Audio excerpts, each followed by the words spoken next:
अऊज़ु बिल्लाहि मिनश्शैतानिर्रजीम बिस्मिल्लाहिर्रहमानिर्रहीम वक़ातिलू फ़ी सबीलिल्लाहि अल्लज़ीना युक़ातिलूनकुम वला तअतदू इन्नल्लाहा ला युहिब्बुल मुअतदीन। एक आयत है इसमें लंबी, उसमें क़िताल के ताल्लुक़ से बात है, जिहाद के ताल्लुक़ से। असल हुआ था ये कि हुज़ूर सल्लल्लाहु अलैहि वसल्लम जब मक्का से मदीना हिजरत करके तशरीफ़ लाए तो 6 साल तो आप रहे यहाँ। 6 साल में बड़ी बड़ी लड़ाइयाँ भी हुई। ग़ज़वे बद्र की लड़ाई सन 2 हिजरी में हुई, सन 3 हिजरी में ग़ज़वे उहद की लड़ाई हुई, और सन 4 हिजरी में ग़ज़वे खंदक हुई, और 5 हिजरी में भी लड़ाइयाँ हुई है। ग़ज़वे मुरैसी के नाम से एक लड़ाई हुई है। उसके बाद सन 6 हिजरी में हुज़ूर सल्लल्लाहु अलैहि वसल्लम ने एक ख्वाब देखा कि हम कुछ सहाबा कराम के साथ खाना काबा गए हैं और वहाँ जो है खाना काबा का तवाफ़ की उम्रा अदा की।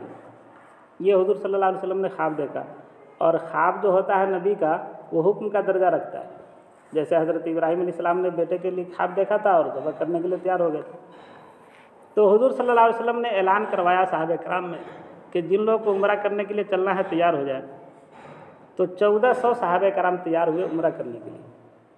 आमतौर पर लोग वहाँ से आए हुए थे और खाना काबा को, अल्लाह ताला के घर को देखने का शौक़ जो है उन लोग के अंदर इसी पहले से था। और लड़ाई भी उसी से, मक्का वाले से लड़ाई है और उसी मक्का में जाकर के खाना काबा का तवाफ़ करना है। लेकिन उसके बावजूद 1400 सहाबा कराम तैयार हो गए कि हम जाएंगे। निकले। जब कुफार मक्का को मालूम हुआ कि हुज़ूर सल्लल्लाहु अलैहि वसल्लम अपने 1400 साथियों के साथ आ रहे हैं उम्रा करने के लिए, तो वो लोग तय कर लिए कि नहीं आने देंगे, उम्रा नहीं करने देंगे। ये लोग जब पहुँचे हैं हुज़ूर सल्लल्लाहु अलैहि वसल्लम मकाम हुदैबिया पर, तो वहीं पर उन लोगों ने रोक दिया कि नहीं, इससे आप आगे नहीं बढ़ सकते। अब उसमें बहुत खींचातानी भी हुई। इधर से भी गलतफहमी, हज़रत उस्मान रज़ी अल्लाह तआला अन्हु को भेजा उधर बात करने के लिए, तो गलतफहमी फैला दी गई कि हज़रत उस्मान शहीद कर दिए गए हैं। तो हुज़ूर सल्लल्लाहु अलैहि वसल्लम ने बज़ाब्ता बैत भी लिया कि अगर लड़ाई की नौबत आई तो सब लोग अपने अपने जान का नजराना पेश करेंगे, पीछे नहीं हटेंगे, लड़ना होगा तो लड़ेंगे। उसके बाद में बातचीत हुई, इधर से उधर से कासिद का आना जाना हुआ। तो फिर उसी मौके से सुलह हुदैबिया हुआ।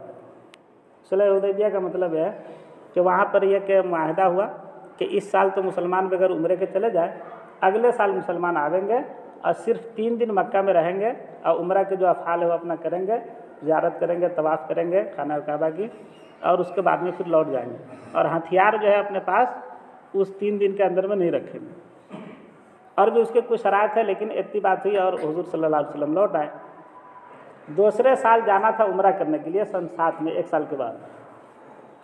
तो मुसलमान जब जा रहे थे ना, तो उनको ये खौफ हुआ कि हम जा तो रहे हैं, लेकिन उसी कौम के पास जा रहे हैं, उनके घर में जा रहे हैं जिनसे लड़ाई है, और वो काफिर है।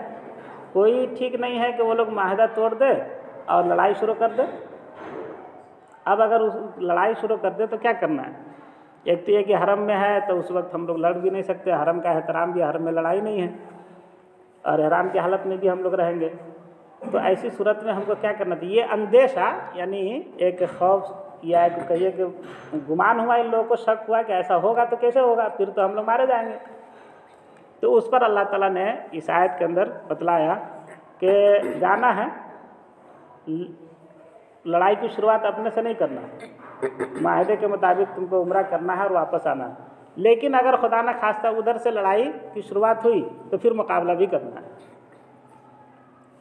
बल्कि कुरान में यहीं पर नहीं, बहुत सारी जगहों पर जो जिहाद की आयतें हैं ना, तो बहुत सारे लोगों को गलतफहमी होती है। जैसे इसी में बात आगे आ रही है कि काफिरों को तुम जहाँ पाओ कत्ल करो। तो अब लोग कहते हैं कि इसमें कुरान में तो ऐसा हुक्म है कि काफिरों को जहाँ पाओ कत्ल करने का हुक्म है। तो ये एक गलतफहमी होती है। लोग काफिरों को जहाँ पाओ कत्ल करने का जो हुक्म है कुरान में, वो उन काफिरों के बारे में है जिनसे आमने सामने लड़ाई हो रही है, जिनसे मुआहदा है, या किसी मुल्क में आदमी है और उस मुल्क का एक संविधान है, कानून है, तो फिर वहाँ के लिए मसला नहीं। लोग जो है बगैर समझे सबको उसके ऊपर फिट करते हैं और कुरान पर एतराज़ करते हैं। कुरान का जो ये हुक्म है उसके लिए है जिस काफिर से लड़ाई हो रही है। अब जाहिर सी बात है, जिनसे लड़ाई हो रही है उसको अगर आप काबू पा लिए और आपने उसको कत्ल नहीं किया तो लड़ाई तो हो रही, वो तो आपको कत्ल कर देगा। इसलिए कुरान कहता है कि ऐसे काफिर को जिससे तुम्हारी लड़ाई है उसको जहाँ पाओ कत्ल कर दो। यही बात यहाँ पर कही गई कि लड़ाई की शुरुआत तुमको नहीं करना, मुआहदा है, चूँकि 10 साल तक लड़ाई के बंद होने का मुआहदा हुआ था कि 10 साल तक लड़ाई बंद रहेगी और अगले साल ये उम्रा करने आएंगे। मक्का से अगर कोई मदीना हिजरत करके जाएगा तो हम वापस बुला लेंगे, लेकिन मदीना से कोई यहाँ आएगा तो वापस नहीं करेंगे। इस तरह का मुआहदा हुआ था।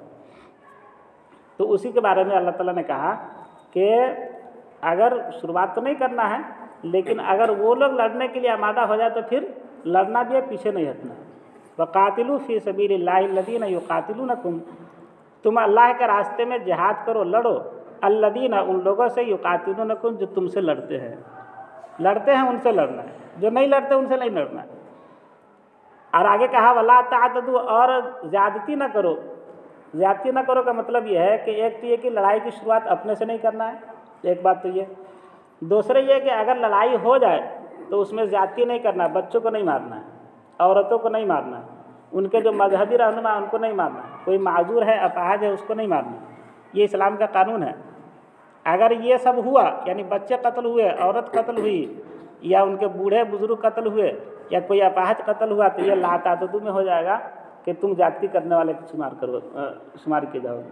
आज देखते हैं ना अभी जो लड़ाई चल रही है उसकी, फ़लस्तीन की और इजराइल की, तो जिससे लड़ना उससे वो लड़ ही नहीं रहा है।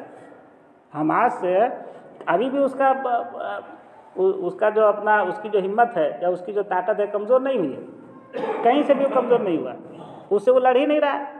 वो खाली औरतों को कत्ल कर रहा है, बच्चों को कत्ल कर रहा है, जो न लड़ने वाले लोग हैं उसको मार रहा है। इस्लाम में ये नहीं, इस्लाम का कानून है लड़ाई हो तो इनसे अलग रहना है, इनको छोड़ करके अब लड़ने वाले से लड़ना है। इन्न अल्लाह ला युहिब्बुल मुअतदीन, बेशक अल्लाह ताला जाति करने वाले को पसंद नहीं करते। अगर इस तरह की कोई जाति करता है, बच्चों को कत्ल करता है, औरतों को कत्ल करता है, या उनके मजहबी रहनुमा को कत्ल करता है, तो ऐसी जाति को अल्लाह ताला पसंद नहीं करते।